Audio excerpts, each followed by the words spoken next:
మంత్రి గారు గౌరవ సభ్యులకి వినమ్రపూర్వకమైనటువంటి విజ్ఞప్తి. ఇది ఆయన గారికే చెప్తున్నా, అందరు సభ్యులకి చెప్తున్నా.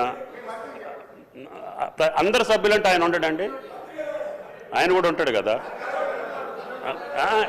ఇది కేవలం రైతు భరోసా మీద గౌరవ సభ్యుల యొక్క సూచనలు. ఈ పథకం భవిష్యత్తులో ఏ రకంగా అమలు చేయాలనే విషయం మీద చర్చ జరుగుతుంది. మిగతా విషయాలు చర్చించుకోవడానికి మనకి చాలా సమయం ఉంది. ఇంకా 4 సంవత్సరాలు మాట్లాడుకోవచ్చు. ఇప్పుడు మాట్లాడే విషయాలు ఇటు నుంచి మాట్లాడినా అటు నుంచి మాట్లాడినా గత 15 సంవత్సరాలుగా మాట్లాడినటువంటి అంశాలే.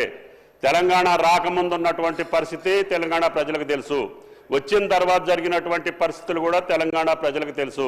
కాబట్టి దయచేసి ఈ పథకం యొక్క రూపకల్పనలో మీ భాగస్వామ్యం కోసం ప్రజాస్వామ్యయుతంగా శాసనసభ సభ్యుల యొక్క అభిప్రాయం తీసుకోవాలని మీ ముందు పెట్టాము. దయచేసి ఆ పథకం యొక్క రూపకల్పనలో మీ యొక్క అమూల్యమైన సూచనలు ఇవ్వమని చెప్పే ప్రార్థన. గౌరవనీయులు తుమ్మల నాగేశ్వరరావు గారంటే మాకు చాలా గౌరవం. వారి మాటలతో నేను సంపూర్ణంగా ఏకీభవిస్తా ఉన్నాను. ఈ చర్చ సభలో నిజంగా కూడా రైతుల గురించి జరగాలి. రాష్ట్రంలో కోట్లాది మంది రైతులు ఏం జరుగుతుంది, రైతు బంధు భవిష్యత్తు ఏంది అని ఎంతో ఆశతో ఎదురు చూస్తూ ఉన్నారు. తప్పకుండా దాని మీద కేటీఆర్ గారు మాట్లాడతారు. దయచేసి నేను స్పీకర్ గారిని కోరేది, కేటీఆర్ గారు 5 నిమిషాలు మాట్లాడితే తుమ్మల నాగేశ్వరరావు గారు 3 సార్లు వేసిండ్రు. దాదాపు 10 నిమిషాలు 15 నిమిషాలు వెంకటరెడ్డి గారు మాట్లాడారు. విప్పు గారు 2 సార్లు వేసిండ్రు. ఇట్లా ఇంటరప్ట్ చేస్తే ఫ్లో పోతుంది. దయచేసి మీరు ఇంటరప్ట్ చేయొద్దు అనేది ఒక మనవి. ఇక వెంకటరెడ్డి గారు నా పేరు తీసుకున్నారు కనుక నేను దానికి పరిమితంగా చెప్పే ప్రయత్నం చేస్తాను, ఎందుకంటే సభను తప్పుదో పట్టించే ప్రయత్నం చేసినారు. ఒకటి, మిషన్ భగీరథలో 50,000 కోట్లు తినేశారన్నారు. అసలు మిషన్ భగీరథకు అయిన ఖర్చే 28,000 కోట్లు అయితే 50,000 కోట్లు తినేశారని మాట్లాడడం సబబు కాదు. అది సభ రికార్డుల నుంచి తొలగించాలి. రెండవది, వారు మాట ఏమన్నారు, మా నల్గొండ జిల్లాకు అన్యాయం అయిందన్నారు. నేను నీటిపారుదల శాఖ మంత్రిగా పనిచేసిన. సభ అయిపోయినాక నేను ఆయన ఇద్దరం కలిసి సీదా పోదాం, పాలి ఎడికి పోదాం, తుంగతుర్తికి పోదాం, సూర్యాపేట పోదాం, కోదాడ పోదాం. నాటి కాంగ్రెస్ పాలనలో 1 ఎకరానికి నీళ్లు రాకపోతే కాళేశ్వరం నీళ్లతోని 2 లక్షల ఎకరాలకు గోదావరి నీళ్లు పారించినమా లేదా, పోయి సీదా కాలువల మీద నడుచుకుంటూ ఈ నీళ్లు ఎప్పుడు వచ్చినాయి, కేసీఆర్ వచ్చినాక వచ్చినాయా, అంతకుముందు వచ్చినాయా అడుగుదామంటే అడుగుదాం. మూడోది, నల్లగొండకి ఏం చేయలేదని మాట్లాడడం కూడా కరెక్ట్ కాదు. నల్లగొండలో 3 మెడికల్ కాలేజీలు పెట్టింది కేసీఆర్ గారు. నల్గొండ పట్టణంలో గతంలో మీరు మంత్రిగా ఉన్నప్పుడు ఎట్లా ఉంది, కేసీఆర్ గారు నల్గొండ పట్టణాన్ని గత 5 ఏళ్లలో ఎంత అభివృద్ధి చేశారో నల్గొండ పట్టణ ప్రజలను అడుగుతా కూడా చెప్తారు అధ్యక్ష. యాదాద్రి పవర్ ప్లాంట్ ఇచ్చిన అధ్యక్ష. ఇలా నల్గొండను అన్ని రకాలుగా ఆ జిల్లాను సమగ్రంగా అభివృద్ధి చేసింది బీఆర్ఎస్ పార్టీ.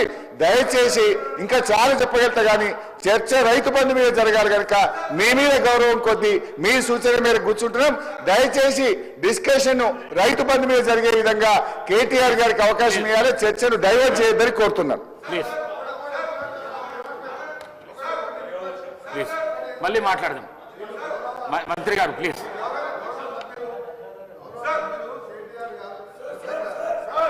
గౌరవ సభ్యులు కేటీఆర్ గారు 24 గంటల కరెంటు విషయానికి వచ్చినప్పుడు మాత్రమే లేచిన. రైతు భరోసా మీద మాట్లాడినప్పుడు నేను లేవలే. రైతు భరోసా మీద మాట్లాడినప్పుడు రైతు భరోసా సార్ రాజేశ్వర రెడ్డి గారు, నేను కేటీఆర్ గారు చెప్తున్నా, రైతు భరోసా మీద లేవలేదు సార్. ఇంకొకటి, వారు మళ్ళా సభను తప్పుదో పెట్టేసేగా హరీష్ రావు గారు నల్గొండ జిల్లాకు Congress party sir Nagarjuna sir ఎవరు కట్టింది సార్? కేసీఆర్ కట్టిండా, వాళ్ళ ఆయన కట్టిండా? ఎవరు కట్టింది సార్? కేఎంఆర్పీ ప్రాజెక్ట్ జనాలు ఎవరు దగ్గర సార్? సూర్యాపేట రోడ్డు దగ్గర అంటున్నాడు, మొత్తం అబద్ధం సార్. పోదాం, సూర్యాపేట పోదాం. ఎందుకు సార్? సార్ మీరు ఒకటే రైతు భరోసా కన్ఫైన్ కానీ ఒకరి సార్ రైతు భరోసాకు కన్ఫైన్ కానీ దాని మీద రైతు భరోసా ఏ విధంగా చేయాలో కేటీఆర్ గారు సలహా ఇవ్వమంటున్నారు. కరెంటు మీద 24 గంటలు అన్నప్పుడు మాత్రం నేను లేచాను. వారు కూడా మీరు సబ్జెక్ట్ డిబేట్ కావద్దని చెప్పండి. మేము అడగ మధ్యలో ఇది రైతులకు సంబంధించి అంటే ఓన్లీ రైతు భరోసా, రైతులకు వేరే సబ్జెక్ట్ మాట్లాడలేదు. మేము ఇంపార్టెంట్ చర్చ ఇది డైవర్ట్ అవుతుంది. అవును సార్, మీరు కరెంటు విషయం కొంచెం మళ్ళీ వేరే చర్చ పెట్టండి. కరెంటు మీద వేరే చర్చ పెట్టండి. ఇలా లాగ్ బుక్ ఎంతో బయట పెడతా నేను. ప్లీజ్ కూర్చోండి ప్లీజ్. కేటీ రామారావు గారు ప్లీజ్. కేటీ రామారావు గారు. Speaker sir please. Speaker sir, తమరితోని వినయపూర్వక విజ్ఞప్తి సార్. దయచేసి ఒక 10 రోజులు హౌస్ను పొడిగించండి. 10 రోజులు హౌస్ను పొడిగించండి దయచేసి. పొడిగించి ఇప్పుడు మంత్రి గారు కోరిన విధంగా ఒకరోజు ఎలక్ట్రిసిటీ మీద చర్చ పెట్టండి. మన మంత్రి గారు కోరిన విధంగా ఇరిగేషన్ మీద చర్చ పెట్టండి. మంత్రి గారు కోరిన విధంగా మిషన్ కాకతీయ మీద పెట్టండి, మిషన్ భగీరథ మీద పెట్టండి. దాంతో పాటు అధ్యక్ష నల్లగొండ జిల్లా అభివృద్ధి మీద కూడా ఒకరోజు ప్రత్యేకంగా చర్చ పెట్టండి అధ్యక్ష. కానీ ఈ రకంగా మధ్య మధ్యలో లేచి మళ్ళా డిస్టర్బ్ చేయడం కరెక్ట్ కాదు.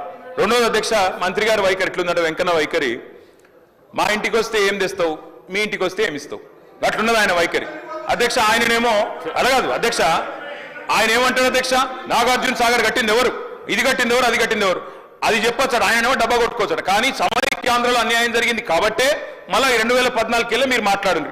అప్పుడు జరిగిన తప్పులు ఎత్తి చూపుతేనేమో ఇబ్బంది అవుతున్నది. కానీ అప్పుడు కట్టిన ప్రాజెక్టులకు మాత్రం డబ్బా కొట్టుకోవడం, డప్పు కొట్టుకోవడం మాత్రం ఆయన చేస్తారట. ఇంకొక మాట అధ్యక్ష, మంత్రి గారికి నేను కోరుతా ఉన్నా, దయచేసి మీరు హౌస్లో ఉన్నారు, పోయిన సెషన్లో విద్యుత్ శాఖ శ్వేతపత్రం ప్రచురించింది. విద్యుత్ శాఖ వైట్ పేపర్ మీద అధ్యక్ష మంత్రి గారు చెప్పిన దానికి చెప్తున్నా అధ్యక్ష. అరే ఆయన తప్పుదో పట్టిస్తే ప్రజలను మంచిది కాదు అధ్యక్ష. 24 గంటల కరెంట్ ఇవ్వలేదు అని మాట్లాడిండు. ఇదే హౌస్ లో మీ డిప్యూటీ సీఎం చెప్పిండు, అది చెప్తున్నా వినండి, ఓపికగా వినండి.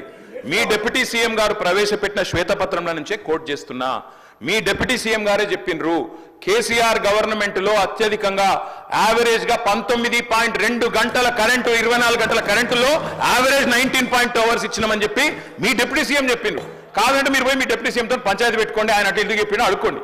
ఇంకొక మాట, లాగ్ బుక్లు అన్నారు అధ్యక్ష. మేము అంటున్నా అధ్యక్ష, ఇవాళ కాంగ్రెస్ ప్రభుత్వం ప్రకటనలు గుప్పిస్తున్నది, ఎక్కడ చూసినా ఇవాళ మొత్తం కాంగ్రెస్ ప్రకటనలే కనబడుతున్నాయి. అందులో ఏం చెప్తున్నారు అధ్యక్ష, 24 గంటల కరెంటు.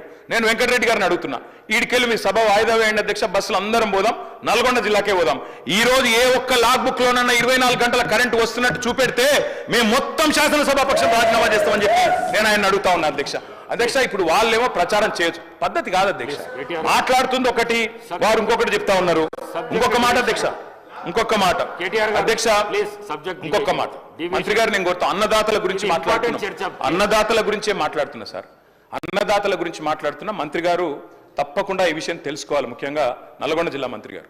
అధ్యక్ష, కేసీఆర్ ప్రభుత్వంలో నల్గొండ జిల్లాకు జరిగింది ఏంది అంటే ఒక్క నిమిషంలో చెప్పాలి అంటే అధ్యక్ష, భారతదేశం మొత్తంలో తెలంగాణ నెంబర్ 1 స్థాయికి చేరుకుంటే ధాన్యం పండించడంలో, ధాన్యం ఉత్పత్తిలో, అందులో ఉమ్మడి జిల్లా తీసుకుంటే అధ్యక్ష, మొత్తం తెలంగాణనేమో భారతదేశంలో ధాన్యం ఉత్పత్తిలో నెంబర్ 1 అయితే, తెలంగాణలోని ఉమ్మడి 10 జిల్లాల్లో వరి ధాన్యం పండించడంలో నెంబర్ 1 జిల్లా నల్గొండ జిల్లా అనే మాట నేను గౌరవ మంత్రి గారికి చెప్తా ఉన్నా అధ్యక్ష. అత్యధికంగా ధాన్యం పండింది నల్గొండ. ఇది వారు తెలుసుకోవాలా, తెలుసుకొని మాట్లాడాలని చెప్పి నేను కోరుతా ఉన్నా అధ్యక్ష. ఇక మీరు దాని మీద మళ్ళీ ప్రత్యేకంగా చర్చకు అవకాశం ఇస్తానంటే మేము సిద్ధంగా ఉన్నాం అధ్యక్ష. అధ్యక్ష, 10 ఏళ్లలో రైతు బంధు మాత్రమే కాదు అధ్యక్ష, ఒక్కటి కాదు అధ్యక్ష, సకాలంలో ఎరువులు, విత్తనాలు, 2603 వ్యవసాయ రైతు వేదికలు, ఇవన్నీ పెట్టడంతో పాటు వ్యవసాయ విస్తరణ, ఎందుకంటే వ్యవసాయ స్థిరీకరణ జరగాలంటే వ్యవసాయ విస్తరణ జరగాలి, అందుకే ఇవన్నీ కూడా తీసుకున్నాం అధ్యక్ష. అందులో